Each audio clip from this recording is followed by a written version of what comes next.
Morning Brew sold for around $75 million in 2020. The Hustle sold to HubSpot around 35 to 50 million. The Peak sold for about 5 million in 2023. Ludwig Van Newsletter sold to Zoomer Media for about $1 million.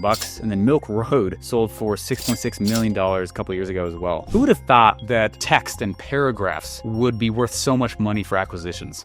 Email newsletters remain one of the best investments for your time, both in the short term and in the long run. More and more, I'm seeing I've even had friends who have sold their email newsletter and bulk of subscribers for obscene amounts of money. Now, why is that valuable? First of all, you should have an email list in general. Email still remains that number one traffic pillar to any internet business. It's just that thing that, I remember, it's so funny, back in like 2017, 18, I was like, I wonder if email's ever gonna go away. That was dumb. Repeat after me. Right, stupid.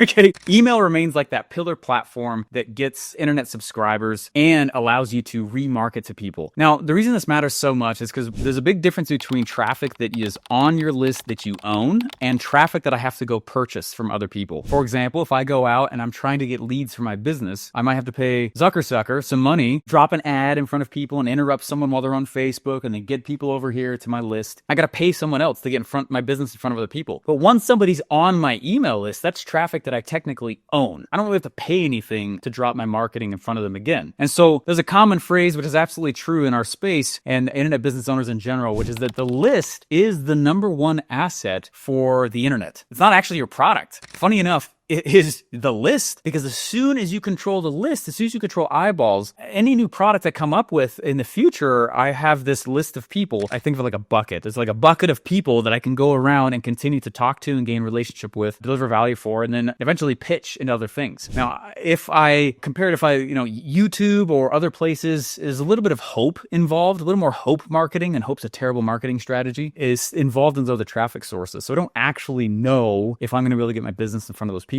Now, if I have an email list, though, I know that I can just put together an email and just bam, blast it on out. And so the winning metric, the metric we all kind of track inside of the internet marketing space, is that we say that for every person on your email list, you should make $1 per person per month. So if you want to be making 6 figures a month, how can you get 100,000 people on your email list? And that's not always the case, but that tends to be around the benchmark that we look for. And then you're killing it if you're making $2 per person per month on your list. And then, man, you're going to create $3 per person. And that's the game that you're playing when you own an email list. So number one, just as a business owner, it's ridiculous to not be list building. I would never thought I'd have to say this, but it's not uncommon for me to start consulting a business who doesn't freaking have a list. And I'm like, you have a website? They're like, but we don't have any funnels. I'm like, yeah, but you have a website and you use the internet. You should have an email list. It is ridiculous to not be collecting emails somewhere. In fact, last week I was talking to a dude, huge YouTube channel, and he's like, yeah, I got over, he had multiple 6-figure subscribers, huge YouTube channel, doesn't get any emails at all, ever. And he's like, well, how could I go do that? I'm like, man, drop like a freebie or something and put, hey, link down in the description and go grab it in exchange for your email. Just always be list building. Kind of like in sales, it's always be closing. Well, in marketing, it's always be list building. We're putting lists all over the place to be collecting because we know that that is just future people we don't have to pay to get in front of. So that's number one.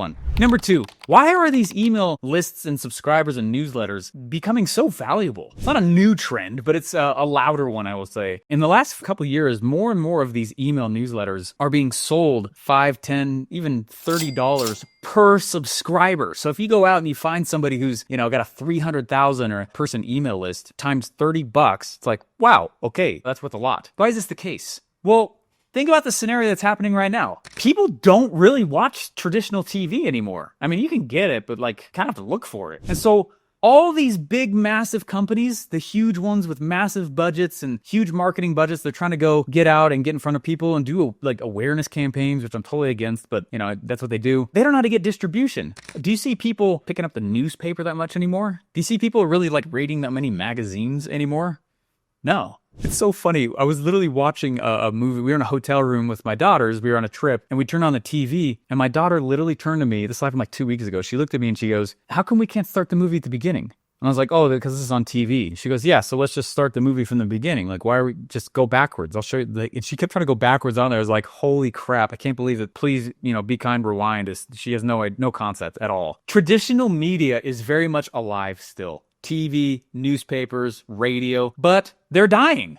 There's not nearly as many people on them. And so where are people's attention? Social media, YouTube, shorts, Email. How many of us literally wake up, and we shouldn't, but we look at our email first thing when we wake up? I'll probably do a little bit of a deep dive later on email newsletters and all that, but here's kind of the short version of it. You're going to go and you're going to build a page, which is super easy, and you do not have to be a coder at all to go build a page on the internet anymore. We call it a squeeze page, or rather an opt-in page. And what we're going to do is the best pages today are short. They're not these long sales pages. The highest converting opt-in pages that I've ever seen are always the ones that are really short. There's a headline, there's a video, maybe, usually a picture, and a button. That's it. The best opt-in pages and opt-in rates are very, very, very short. And it's one of the reasons why so many people use them. Hey, I created this cool PDF, this little ebook, and if you want it, put your email in so I can send it to you. That's it. There's no industry on the planet that you can't do that with. In fact, that's what I told the guy last week to go do. Is he's like, I got this huge YouTube channel. How do I go build a list? And I was like, dude, tell your channel, hey, I created this cool PDF that has all these awesome like shorthand notes that I use when I'm out doing the craft. By the way, it's the same thing you're all watching the channel for. And put your email in and I'll send it out to you. It's literally as easy as that.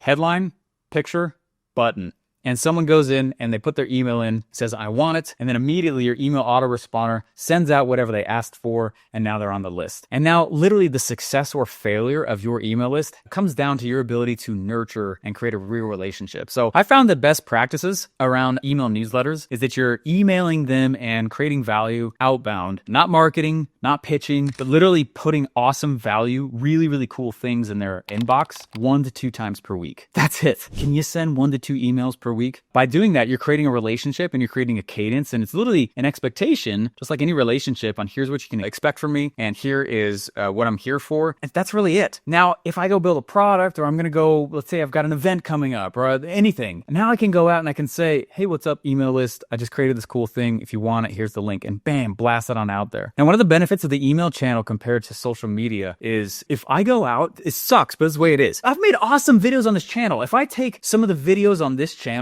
I take the link and I go and I put it on Facebook. Facebook immediately will just cut my reach down to like 1% of what it was. They don't like that because you're taking somebody off the Facebook platform. It sucks. And so I might go out and try to promote my YouTube video and get people to it, but Facebook doesn't like it. They're like, what? You're taking someone off the platform? Yeah, you can post it, but like nobody sees it, right? It happens literally every time I try to do it. It's so annoying, right? Or sometimes what they'll take a screenshot of the thumbnail of the video and I'll put it on Facebook, and those have gotten banned and flagged. This looks like you screenshotted the video and it was an image. You're misleading everybody. I've gotten that as well. It's so annoying. I'll get the same thing if I go on Instagram. I get the same thing on, it's annoying. One of the reasons why email takes the cake is because it's kind of the Wild West still a little bit. As long as you got the back end set up right, I can go and I can take that same YouTube email or YouTube link, toss it in the email, and it's not going to get flagged, right? There's spamming traps and all that stuff that, spam scores and stuff like that. But it's a lot harder to go and get flagged as long as you got everything set up right. So that's the easiest way to go do it in some natural ways. And that's what these guys are going and doing. Even these email newsletter businesses that you guys see today, the ones that are getting flipped out, they're not dropping, some of them email every day, but a lot of the ones I'm seeing lately, they're just maybe 1 or 2 times a week. It takes dedication. You got to be committed to it. But it's insane how much value comes from owning an email list, not just to your business, but to the bigger, broader market with really big wallets.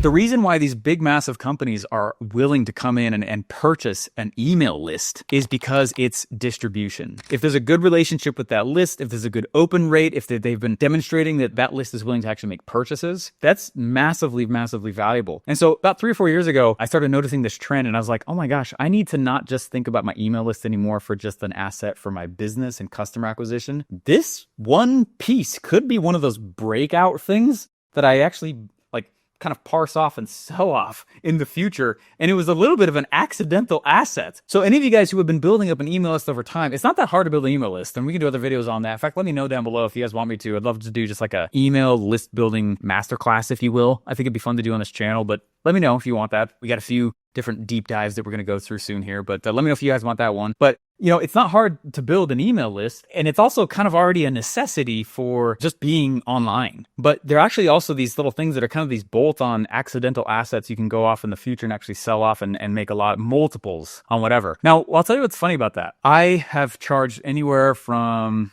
75 to 180 grand to build a sales funnel. I've done it many times for a lot of people, for a lot of big names. And my fee range is so big based on the scenario, based on how much work and a customization, all this kind of stuff. You know what's funny about that is whenever I go out and I build a sales funnel, I'm building out these pages and there's an opt-in page and an order page and an upsell page and usually another upsell and maybe a downsell and then some kind of thank you confirmation page or whatever. I've never been able to turn around and like just sell the pages. Isn't it funny that the asset that big companies and other people might want to acquire from me isn't the pages? It's the list that the pages are generating. Isn't that fascinating? I always thought, and that's kind of the way that it was 10 years ago, like, oh my gosh, the pages is where the value is. Like this funnel, that's incredible. That's not where the value is. The value is in the lists that come from the funnel. And it's not just a value to your company. It's important now to recognize that it's also a value to other companies, big companies. And if you actually foster a good relationship, you're building a ridiculously powerful asset. I have many more friends today who close their business of their traditional business. They close the doors and they literally just do an email newsletter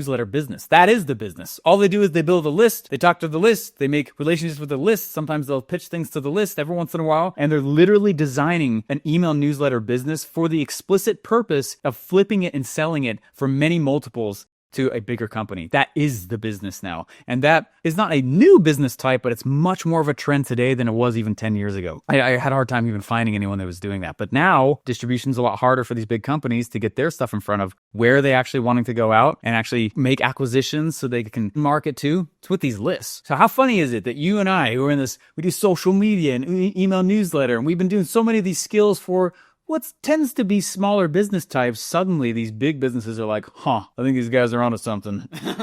Can we buy their YouTube channel? Can we buy their email list? Can we buy that Instagram channel? And more. I actually have friends who've created whole brokerages around flipping email newsletters. And guess what they're not flipping? Funnels. Isn't that funny? Guys, if that was helpful to you at all, let me know down below. If you have an email newsletter, let me know down below as well. I definitely have mine down in the description if you guys want to check out how we do it, how we nurture it, and what we do to actually make it a great experience for everyone as well. Not saying it's the standard, but I've got one also, of course. Anyway, guys, thank you so much. Hit the like and subscribe button. I'll see you guys in the next one.